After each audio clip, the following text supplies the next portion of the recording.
Hey this is Palak Sharma from PDS city sector. तो हम इस वीडियो में कवर करेंगे क्रेडिट नोट और डेबिट नोट। तो क्रेडिट नोट में क्या होता है कि जैसे कभी कभार क्या होता है कि हम लोग टैक्स इनवॉइस इशू कर रहे हैं, है ना, या फिर हम कभी बिल ऑफ सप्लाई इशू करते हैं।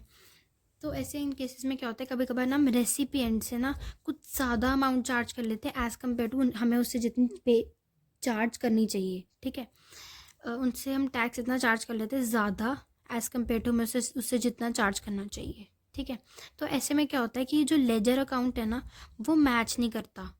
ठीक है, उसका जो बैलेंस है वो थोड़ा सा ज़्यादा रह जाता है। तो इसीलिए हम उस जो अमाउंट है, वो जो एक्चुअल अमाउंट थी उसकी, जो उसने पे करनी थी, उसने उससे ज़्यादा पे कर दी थी, मतलब एक्सेस अमाउंट पे कर दी थी। ठीक है, तो excess amount minus actual amount, जो हमारी अमाउंट आएगी, ठीक है, वो वाली अमाउंट हम लोग क्रेडिट नोट इशू करके वापस ले सकते हैं, रिफ़ंड कर सकते हैं। ठीक है, जब हमने इस अमाउंट को रिफ़ंड लेना है तो हम क्रेडिट नोट इशू करते हैं।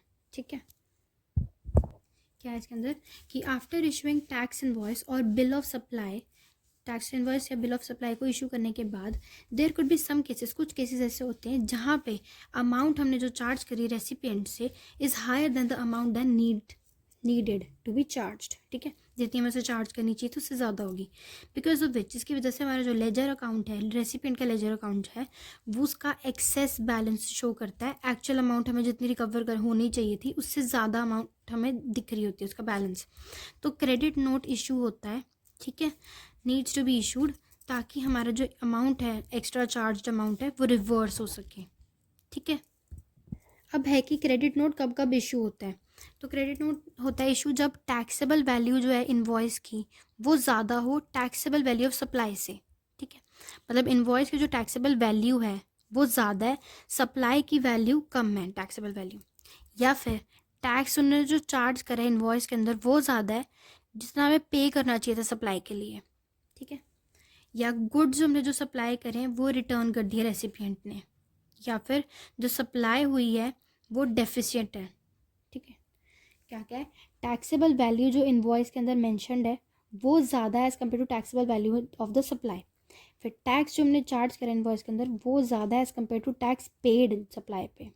Goods supplied returned to by the recipient और supply is found to be deficient. तो ये हमारा हो गया क्रेडिट नोट। अब हम करते हैं डेबिट नोट। क्या होता है डेबिट नोट? जो है वो क्रेडिट नोट से ऑपोजिट है, बिल्कुल ही ऑपोजिट। इसमें क्या होगा कि जो हम अपना टैक्स इनवॉइस इशू कर रहे थे या बिल्स ऑफ सप्लाई हमने इशू किया था, उसमें हमने रेसिपिएंट से कम अमाउंट चार्ज कर ली। ठीक है, तो वो जो हमने कम अमाउंट चार्ज करी है एक्चुअल अमाउंट से, तो जो अमाउंट हमारी चार्ज नहीं हुई है वो अमाउंट को लेने के लिए हम लोग डेबिट नोट इशू करते हैं।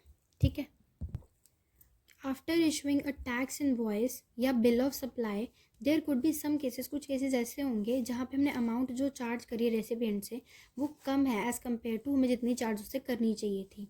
तो उन केसेस में क्या होता है, जो रेसिपिएंट का लेजर अकाउंट है उसका जो बैलेंस है वो कम दिखाता है।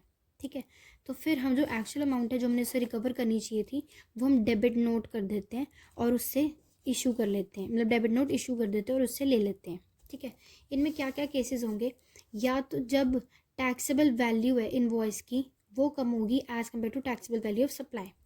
फिर है टैक्स जो हमने चार्ज करा इनवॉइस में वो कम होगा एज़ कम्पेयर टू टैक्स हमें जो पे करना चाहिए था सप्लाई के लिए। ठीक है, इट इज़ बिल्कुल डिफरेंट। ये जो है वो बिल्कुल ऑपोजिट है क्रेडिट नोट से। ठीक है, उसमें हमने ये ज़्यादा, ऐसे ज़्यादा वाला साइन, इसमें कम है। ठीक है, तो हमारा डेबिट नोट और क्रेडिट नोट हो गया। So this is all in this video. So if you like the video, do watch next videos too. Thank you.